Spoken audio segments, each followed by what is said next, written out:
नमस्कार दोस्तों। आज की हमारी पंचतंत्र की कहानी का शीर्षक है तीतर और खरगोश। एक तीतर एक बड़े पीपल के पेड़ के नीचे अपने घोंसले में रहता था। वह कई सालों से वहां रह रहा था। वह सभी छोटे जानवरों और पक्षियों के प्रति दयालु और मिलनसार था। एक दिन तीतर भोजन की तलाश में अपने आरामदायक घर से बाहर निकला। वह बहुत दूर तक यात्रा करता रहा, लेकिन उसको कुछ नहीं मिला। धीरे धीरे आगे बढ़ते बढ़ते उसको एक मक्के का खेत दिखाई दिया। वह खेत में पहुंच गया। फसल काटने का समय हो चुका था, क्योंकि मक्का पूरी तरह से पक चुका था। तीतर को पका हुआ मक्का बहुत पसंद था। वह खेत में रहा और जितना हो सका उतना मक्का खाता रहा। जब तीतर खेत में मक्का खा रहा था, तो उसके पीछे से उसके घर में एक खरगोश ने अपना निवास बना लिया। खरगोश के पास अपना कोई घर नहीं था, इसलिए वो तीतर के घर में ही बस गया। उसने देखा यह घर खाली पड़ा है, यहाँ कोई नहीं रहता। उसने आसपास भी पूछा, किंतु कोई कुछ न बता सका। तो उसने उसके घर को अपना घर बना लिया। कुछ समय बाद जब तीतर वापस लौटा, तो उसने अपने घोंसले में खरगोश को पाया। वह क्रोधित हो गया। तुम यहाँ क्या कर रहे हो? उसने पूछा। यह मेरा घर है। तुम्हारा घर? खरगोश ने कहा। यह तो मेरा घर है। मैं यहाँ कई दिनों से रह रहा हूँ। लेकिन तुम यहाँ नहीं रह सकते, तीतर ने कहा। मैंने ये घर बनाया और हमेशा से मैं ही यहाँ रहता आया हूँ। तुम चाहो तो पड़ोसियों से पूछवा सकता हूँ। खरगोश ने कहा, मैं क्यों पूछूं? मुझे इस घर में कोई नहीं मिला, इसलिए मैं यहाँ रहने लगा। घर उसी का होता है जो उसमें रहता है, इसलिए अब ये मेरा घर है। तुम पड़ोसियों से पूछ सकते हो कि ये सच है या नहीं। नहीं, यह मेरा घर है, तीतर चिल्लाया। मैं कुछ दिनों के लिए भोजन की तलाश में बाहर गया था। अब मैं वापस आ गया हूँ। कृपया तुम मेरा घर तुरंत खाली कर दो। नहीं, मैं नहीं जाऊँगा, खरगोश बोला। मैं यहीं हूँ और यहीं रहूँगा। तीतर और खरगोश के बीच झगड़ा शुरू हो गया। बहुत देर तक चलने के बाद बहुत ढेर सारे पक्षी भी इकट्ठे हो गए। कई जानवर भी इकट्ठे हो गए। उन्होंने सुना कि खरगोश क्या कह रहा है। सबने तीतर की भी बात सुनी, लेकिन कोई भी ये नहीं बता सका कि घर आखिर किसका है। फिर सभी जानवरों ने उन दोनों को राय दी कि वे किसी अच्छे और विद्वान व्यक्ति के पास जाएं, जो उनकी समस्या का हल निकाल सके। अब दोनों चुपचाप खड़े रहे।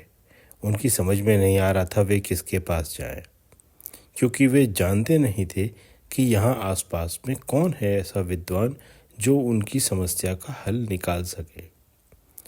दोनों ऐसे किसी विद्वान को ढूंढने निकल पड़े।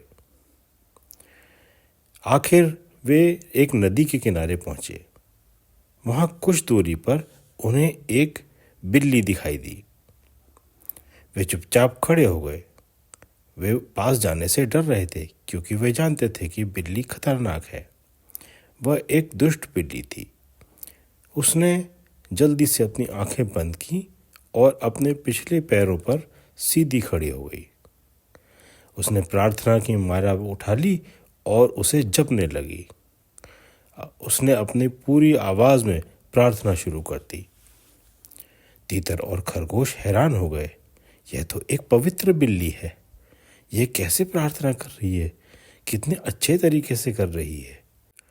तीतर ने कहा, मुझे लगता है यह बड़ी विद्वान बिल्ली है। ये देखो कैसे प्रार्थना कर रही है।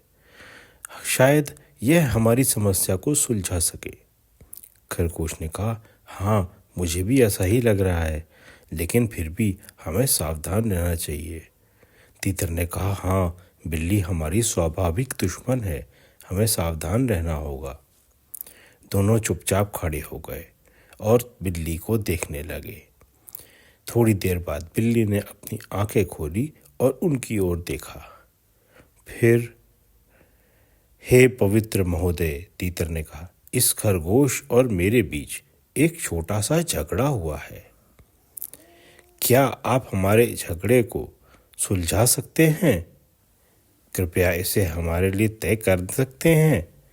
हम दोनों में से जो भी गलत हो आप उसे दंडित कर सकते हैं।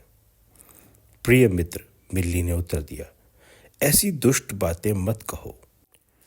तुम जानते हो कि मैं दूसरों को दर्द में नहीं देख सकता, फिर भी तुम कहते हो कि मुझे तुमसे किसी एक को दंडित करना चाहिए।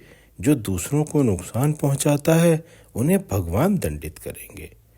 अब मुझे बताओ कि तुम्हारा झगड़ा किस बारे में है, फिर मैं तय करूंगा कि कौन सही है और कौन गलत। दोनों ने मिलकर सारा किस्सा सुनाया। तीतर ने कहा, मैं कुछ दिनों के लिए चला गया। जब मैं वापस आया तो यह मेरे घर में रह रहा था। खरगोश बोला, मेरा घर है वो, मेरा घर है, मैं उसको कैसे छोड़ दूं इसके लिए। बिल्ली ने कहा, अब कृपया शांत रहें और मुझे पूरी कहानी समझने दें। देखिए, मेरी अब उम्र हो चली है, मैं बूढ़ा होने लगा हूँ। मुझे ज़्यादा ठीक से न तो दिखाई देता है ना ही सुनाई देता है। क्या आप दोनों और नज़दीक आकर मुझे अपनी समस्या ठीक से बता सकते हैं? तीतर और खरगोश अब बिल्ली से नहीं डर रहे थे, वे उस पर भरोसा करने लगे थे, इसलिए वे दोनों उसके करीब चले गए। इससे पहले कि वे समझ पाते कि क्या हो रहा है, बिल्ली ने अपने पंजों से उन दोनों पर जोरदार प्रहार किया। तीतर और खरगोश दोनों मारे गए।